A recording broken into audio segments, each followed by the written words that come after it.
402 King Long bërki démb rek wala démb di moins si ñëwaat dañu 700 bis yoo xam ne ñu ngi war a ñëw pour que li des ci parc bi car rapide Ndiaga Ndiaye am licence bi ñu jëlee leen fi. gisoon nañ ni ñi ngi doon indi ay bis yi wanaan a France ay Renault indi leen fii ñu gën a bari ay accident ñu ni kon nañ effacer loolu di commande bis yu bees defe naa ko dem ci tali bi ci interurbain bi di nga gis bis yoo xam ni ñi ngi jar ay 50 millions 60 millions noo ngi koy jënd di ko teg ci tali bi pour bëgg a sauver doomu aadama yi nga xam ni ñoom la ñuy transporter. ndax yéen déjà ñi bokk ci aftu ñëpp wóor na leen ne ci ay conditions yu xarañ la ñu jàngee code de la route ak it naka lañ koy appliquer ndax yéen fi ngeen nekk maanaam dina am ay natt loo xamante ne di ngeen ko natt nit ñi ngir ngeen xool ndax seen prudence wala bokk nit ñi moytoo xarañ na. xam nga code de la route man mënumaa dégg kenn ni conducteurs yi mënuñu code de la route man mënuma wax loolu. parce que sama permis damaa passé ba at bi te it maa ngi gis nit ñi passé ba léegi. waaye am na ñoo xam ne ñu bëri dañuy jàng ci oto yi la ñuy nekk lang après jàng dawal ci oto yi ñooñu après bu ñu paree lijjanti permis ci kanam tuuti sax nañ ñëw ci lijjanti permis yooyu. xam nga accident boo ma laajee li koy indi mën naa la ko wax. wax na ko waaw kay ñett mooy indi accident nit ki oto bi tali bi. oto bu fekkee normalul buy indi accident moom oto bi nit ki dootul mën a fang accident boobu mooy conducteur ba su ko tali bi dee indit dootu ci am pexe kooku sax am na ci pexe parce que bu gisee tali boo xam ni baaxul mun na def ndànk mais comportement yi moo baaxul parce que nag ay sénégalais lañu lépp lu mën di doon da ngay gis ku ko xam ci secteur bu mën di doon xam lépp ba pare teg la mu xam di jëfee la ko neex jëfumaa tey moom moo bari parce que ñun ñëpp noo ngi circulation bi da ngay gis ni conducteurs yi Sénégal kenn teguwu ci sart yi code de la route tëral loolu moo tax nag il faut ñu jéem a taxaw ba ñëpp respecter code de la route. yéen ndax waa conducteur aftu yi ñu ngi koy respecté ak it sànq comme ni ma ko laajee ndax yéen naka ngeen koy nattee. xam nga boo waxee afti damay wax ak Sénégal gépp waaw dëgg la. aftu association la. ñoo moom car rapide yi ñoo moom Ndiaga Ndiaye.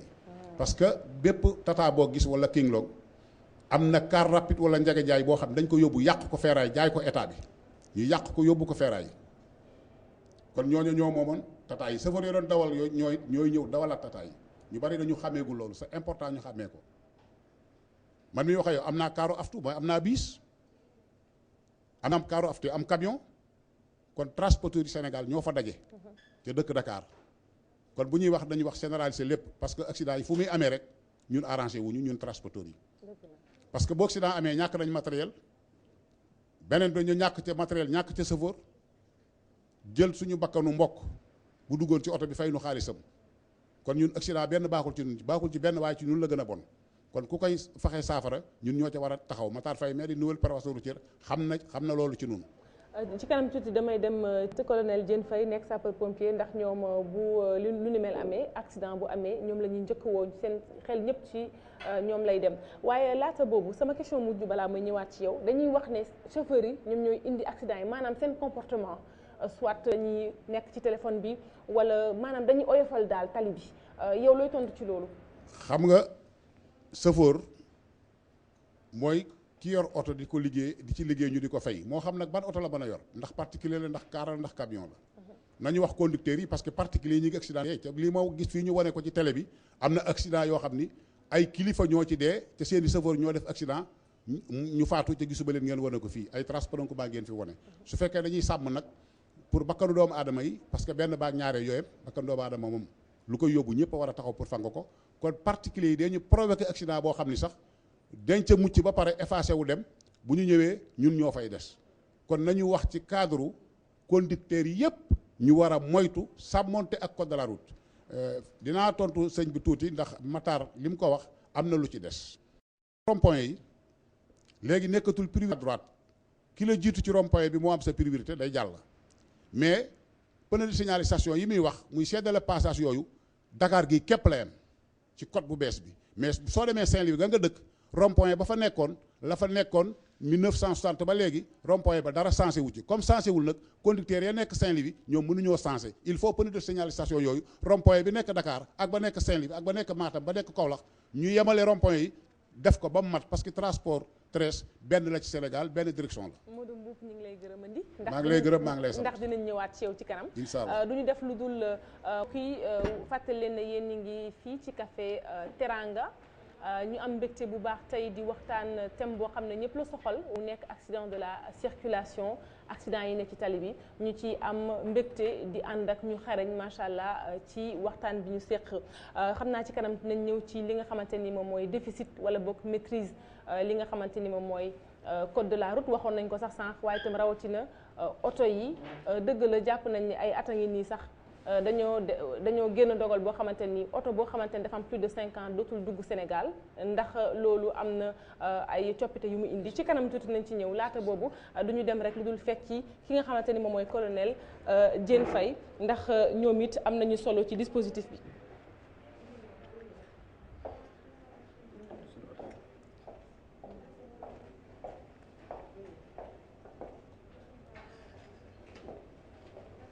colonel maa ngi lay dalal ci émission bi di am mbégte bu baax ñëw ci yow colonel Diène Faye sànq maa ngi lay jox sama sant ndax Diouf moo dàq fay balaa ma lay jox kàddu gi du ñu def rek lu dul gërëm bu baax Lagon 2 ndax saa su ne dañuy ànd ak ñun yaatal ñu teral ñu teeru ñu ci li nga xamante ni noonu la ko esprit émission bi bëggee maanaam lépp aju ci wàllu jàmm ñu fàttali ne ñu ngi fii ci Café Teranga Sénégal dëkku Teranga colonel Diène Faye maa ngi lay dalal. jërëjëf man tam maa ngi lay nuyu. colonel jërëjëf colonel sànq ni ma ko junjee yow yaa jiite sapeur pompier maanaam en tout cas kilifa nga foofu.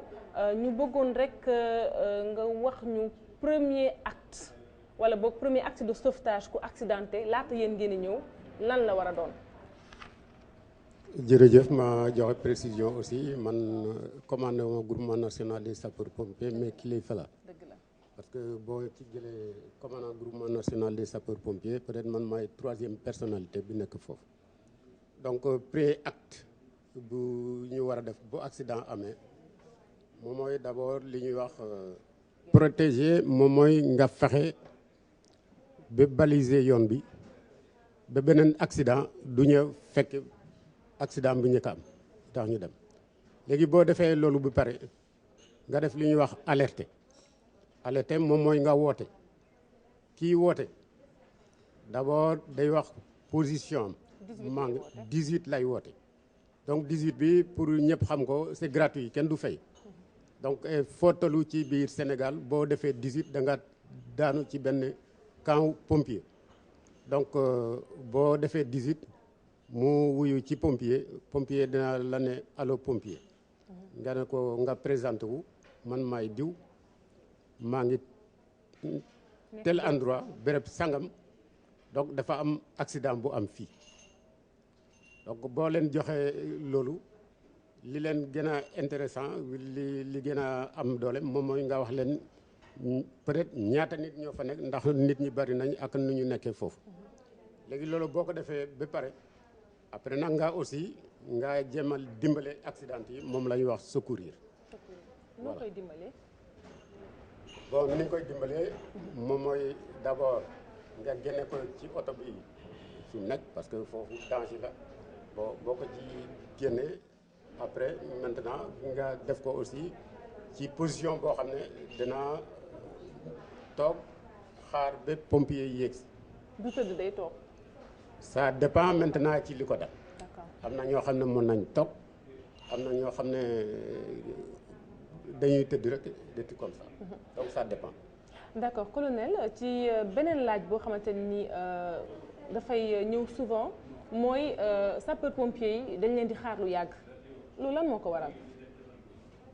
bon boobu aussi ça dépend parce que ñëpp xam nañ la mobilité urbaine surtout à Dakar souvent de ay na heure yoo xam ne oto du am fu mu jaar tout dem donc ñoom pompiers yi dañuy am oto yoo xam ne dafa am ay klaxon mais souvent li indi day fekk yoon bi bouché fale ba di ñooñu duñ ko dégg duñ ko mën a xajal aussi donc loolu souvent mu indi ko am na aussi bu fekkee fii Dakar camps yi soriwuñu mais boo génnee Dakar tuuti boo demee par exemple Fatick mbaa Kolda fii pompier nekk ak souvent fii accident bi am mën na sori donc loolu aussi mën nañ xaar lu yàgg. xam naa ci kanam di ñu wax ndax lu ñu mel yéen a ngi ci indi ay saafara du ñu def lu dul mbokk yi ñëwaat ci beneen poñu émission bi mu nekk micro trottoir jël nañu suñu caméra doxantu ci mbedd mi laaj nit ñi lan la ñu xalaat ci accident de la circulation yi rawatina ni ñu takkoo fan yi ñu teew. ni ma ko gisee accident yi li koy indi parce que ci benn côté am na chauffeur bi am na ci benn part de responsabilité. am nañ ci côté boo xam ne nii transporteur yi am nañ ci responsabilité. li ëpp ci accident yi moom ci oto yi la ko liggéey oto yi baaxuñu tali yi baaxuñu. oto école yi ñuy jëlee permis doomu foo nga respecté li ngay dawal respecté client yi nga yàpp. tali yi ñu defar parce que autoroute yii rek du tali. bëri na ci ay chauffeur yoo xam ne du ay professionnel ñoo am oto am permis rek di dawal lu ci ëpp ñoom itam ñooy créé accident yi. chauffeur particulier ak chauffeur Ndiaga Ndiaye ñu ngi mel ni yàlla bokkul si ñu dawal. nit ñi si boppam dañ dul daw oto yi xam nga yow miy dawal yow yaay moytu. banlieue bi boo ci jaaree tali yi genn wàll bi yëpp baaxul tali bon yooyu nag mooy jàpp oto yi mooy créer accident yu bëri. oto yi baaxuñu chauffeur particulier mu ñëw dawal tali yi baaxul.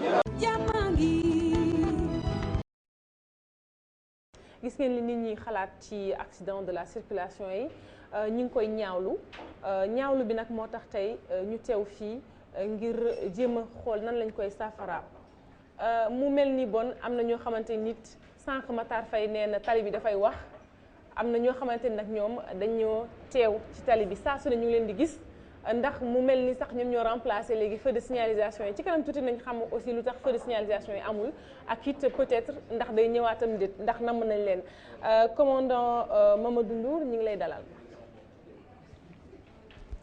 voilà merci madame. yow yaa jiite képp koo xamante ni dañ koy gis ci tali bi muy maanaam gën a maanaam xarañal circulation bi lan nga xalaat tey ci thème bi ak it surtout nan ngeen gisee comportement nit ñi ci tali bi ndax yéen ay témoins privilégiés ngeen. ok merci madame maa leen nuyu yéen yëpp de remercier l'association qui est à l'initiative de cette émission ainsi que la RTS. Je vous transmets en même temps salutations sur ma hiérarchie boo xam ne moo permettre ma ñëw fii. Donc le thème est extrêmement important même si je ne suis pas d'accord avec la terminologie. On n'est pas dans une situation d'hécatombe sans pour autant nier que la situation est très grave, n'est-ce pas? Et elle mérite qu'on s'y attarde un instant pour trouver véritablement les solutions idoines. Donc, en tant que commandant de la compagnie de circulation, comme Faye l'a dit, les causes des accidents au Sénégal, elles sont connues. Hein. C'est l'homme d'abord. L'homme. C'est le comportement. La route. Ensuite, la voiture. Wow.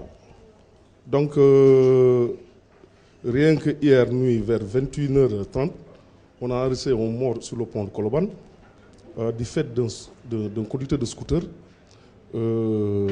qui, par inobservation des règles élémentaires du code de la route, a glissé sur les glissières et puis celui qui était derrière est mort. Tombé, il est mort. Donc, si on revient aux causes, parce que un mal, si vous voulez guérir, il faut commencer par ces racines, à partir des causes. Donc, le comportement des individus, ce n'est pas simplement les conducteurs, mais il y a les piétons, il y a tout le monde, n'est-ce pas? C'est une responsabilité partagée. Moi, quand je suis arrivé au niveau de la compagnie, quand je me suis rendu compte de la situation avec ma hiérarchie, j'ai mis en place une genre de politique n'est-ce pas, visant, n'est-ce pas, à redresser la barre. En quoi faisant, toutes les infractions, elles génèrent systématiquement des accidents. On a appliqué la tolérance zéro là-dessus. En tout cas, moi, c'est ma politique. Le surnom. Maanaam ñoo xamante ni dañuy nekk ci oto te duñu am place. Waaw. Surcharge. La surcharge. Les apprentis sur les marchepieds. Excès de vitesse. Le non-port de la casque de sécurité. Le non-port de la ceinture de sécurité. Voilà les 6 infractions pour lesquelles, en tout cas, si jamais il y a une faille au niveau de la route par rapport à la prise en charge de la circulation, au niveau de mes éléments, c'est parce qu'ils n'ont pas appliqué ce que j'ai voulu qu'ils appliquent. Tolérance zéro bi mooy lan. Tolérance zéro mooy il faut sanctionner. Yan sanction ngeen sanctionner systématiquement. Xam nga infraction, il y a le principe de la légalité. Une infraction, la sanction elle est prévue par le texte. Par exemple, soo jëlee le non-port de casque de sécurité, c'est une amende forfaitaire de 6 000 francs booy fay, plus la présentation du PC devant une commission régionale de retrait et de retour. Ndax yéen a ngi koy doxal ni mu waree. Bien sûr, moi je le fais. N'est-ce pas? C'est valable pour la ceinture de sécurité. Beneen bi lan la. Apprenti sur les marchepieds, le surnom. Pourtant ñu ngi koy gis ba tey. Oui, ce que je veux vous dire, c'est parce que nous on ne peut pas être partout. Mais en tout cas la volonté elle est là. Dafa mel ni yéen bëriwu leen trop ni ngeen waroon bëri yoo la. Non, il faut pas. En tout cas, nous nos effectifs ne nous permettent pas d'être partout dans cette ville. D'accord. Mais je vais vous donner des points précis à partir desquels vous ne verrez pas la commission des infractions, n'est-ce pas? Donc, c'est une volonté chez nous, en tout cas, de mettre terme à cette situation, n'est-ce pas? Qui a un impact vraiment négatif au niveau de la société. Voilà. Commandant Ndour ñu ngi lay gërëm ci leeral yi nga indee gum ci li nga xamante ni moom mooy waxtaan bi tey aju ci accident de la circulation nan la ñuy def ba wàññi ko sànq wax nga affaire port casque ñu nemeeku ne ñu bëri dëgg la dañuy dawal ay scooter wala ay moto carrément te duñu sol casque mu nekk loo xamante ni luy jur maanaam musiba la. Non, c'est pas fini. C'est pas fini. C'est exhaustif. Hein? Tout à fait.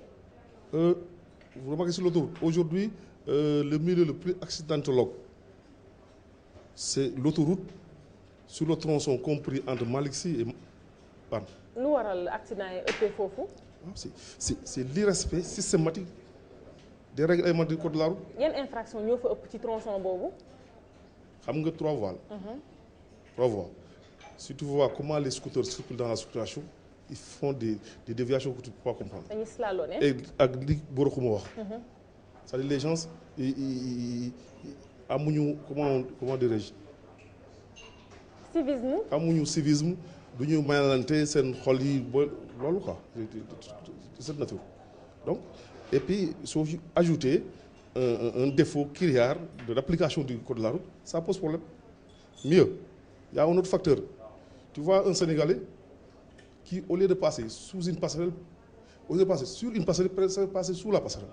Sur Robert Colobane, si vous quittez, comment dirais-je, Malick Sy, pour aller vers Hann, la bretelle qui sort là, tu vois comment les gens traversent ça? dañuy jéggi autoroute bi. koy jéggi. Dëgg la. Alors que tu ne peux pas calculer la vitesse du véhicule. Et des fois, avant même ngay entamer passerelle bi, le véhicule est arrivé. Foofu am naa fa laaj tey nit ki bu jégee autoroute bi ñu fiir ko maa day taali bakkanam rot kan mooy am tort. C'est la personne. C'est la personne. Automobiliste bi duñ ko def dara. Ah non, une autoroute elle n'est pas faite pour la circulation des personnes. Non, c'est pas possible. En plus, il y a un problème d'encombrement de la voie publique routière. Talibi, on partage ça avec des marchands ambulants. Non, des marchands ambulants, qu'est-ce que c'est? Des automobilistes, des marchands ambulants, des tabliers, des mendiants et même des garagistes. Comment voulez-vous qu'on ait une sécurité à ce niveau-là? Quelle responsabilité on peut imputer à un conducteur lorsque un tablier se permet de venir poser? Aller en centre-ville. Aller en centre-ville. Donc voilà les questions auxquelles il faudra trouver des réponses. Voilà. Parce que les facteurs, en tout cas nous, on connaît personnellement les facteurs qui sont à l'origine des accidents dans ce pays. Commandant Mamadou Ndour ñu ngi lay gërëm di la sant ci leeral boobu nga indi Pape Mouhamadou Diouf mu mel ni interpellé nañu sa direction quand même parce que yow yaay yor lépp lu aju ci wàllu lépp lu aju ci sécurité routière ak it maanaam circulation naka la nit ñi maanaam dem beeg dikk bi nan la ñuy def ba mu gën a xarañ wala boog ba mu gën a am kaaraange nit ñi dañuy wala boog tali nit ñi dañuy bokk tali bi ak jaaykat yi ak maanaam ay nit ñoo xamante ni waruñu fa woon teew yow tey lan ngay liggéey sa direction ngir mën a prévenir loolu ak it dindi ko ba mu set. D'accord, si question boobu noonu nga ñuy posé question bu am importance la parce que man sax bëggoon naa revenir tuuti si un peu lii monsieur Faye wax monsieur Ndour ak monsieur Mboup c'est-à-dire que ñu ne accident circulation bu amee 3 causes la mais bon c'est l'homme c'est les véhicules c'est les routes mais il y a aussi d'autres aspects yoo xam ne sax ñoom peut-être yii moo nekk aspect yi nit ñi di wax tout le temps c'est-à-dire que parce que peut-être nit ñi maîtriser wu ñu yëpp que accident fu nekk mu la mun jóge am na facteur environnemental climatique am na yenn facteurs yoo xam ne mun na engendrer accident bon léegi ce que le gouvernement du Sénégal a fait par le biais du président de la République et par le ministère des transports terrestres on a créé une nouvelle direction de la circulation et de la sécurité routière bon cette nouvelle direction là elle est nouvelle mais c'est pour au moins booster le secteur parce que on a vu que avant nit ñi fii sécurité routière amoon na sax département mais nekkul woon département bu plein wala am doole trop dañ ko defoon encastré ko ci direction des transports terrestres il y avait les ONG comme l'ASER comme ma wax ay nouvelle prévention routière ak la circulation les policiers et tout ñoo doon gën a occupé loolu mais le président a vu que accident yi dañoo bëri il faut ñu mettre léegi le tampon maintenant léegi on a créé une direction bi dafa nekk pour accompagner yeneen ONG ak yeneen groupe yi nekk doon liggéey ci affaire circulation mais je vous dis une chose c'est très difficile pourquoi parce que gis nga bu accident amee wala nit dafay romb mu ne voilà yéen seen tali bi fële amul ay feu da nga am ay problème signalétique mais alors que ñoom toujours dañu naan bon ministère des transports terrestres la alors que ministère des transports terrestres ça n'a rien à voir ak yi nga xam ne problème sécuritaire yi nga xam ne ñoom ñoo ko waroon yoruñu ko am na beneen ministère bu ko yor mu nekk xam nga buy yor loolu ak benn agence bu tudd AGEROUTE buy gérer affaire yooyu yëpp loolu noonu ñun par exemple direction bu bees bi ñu créé par exemple man maa ngi ko doon wax sama ministre ne ko le mieux à faire peut-être bu ñu mënoon regrouper tous les acteurs ñi nga xam ne ñooy yëngatu ci affaire sécurité ak circulation ce serait mieux par exemple ñun léegi par exemple li Ndour wax léegi piétons yi dañuy ñëw di traverser tali bi noo neexee mais loolu noonu campagne de sensibilisation prévention routière rek taxul ñu bàyyi ko il faut accompagner ça avec des mesures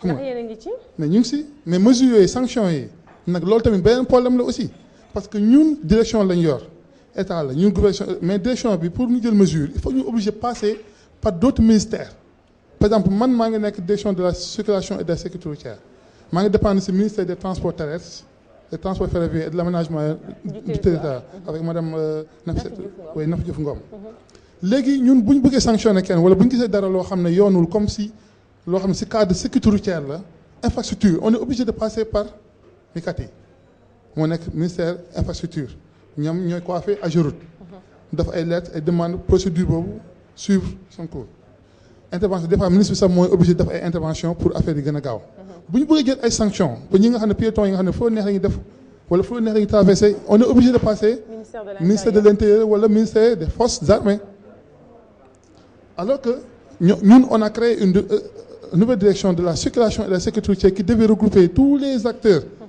bu yëngatu ci affaire lu circulation sécurité comme ça bu ñu mën a def ay prévention ay sensibilisation jëndee ay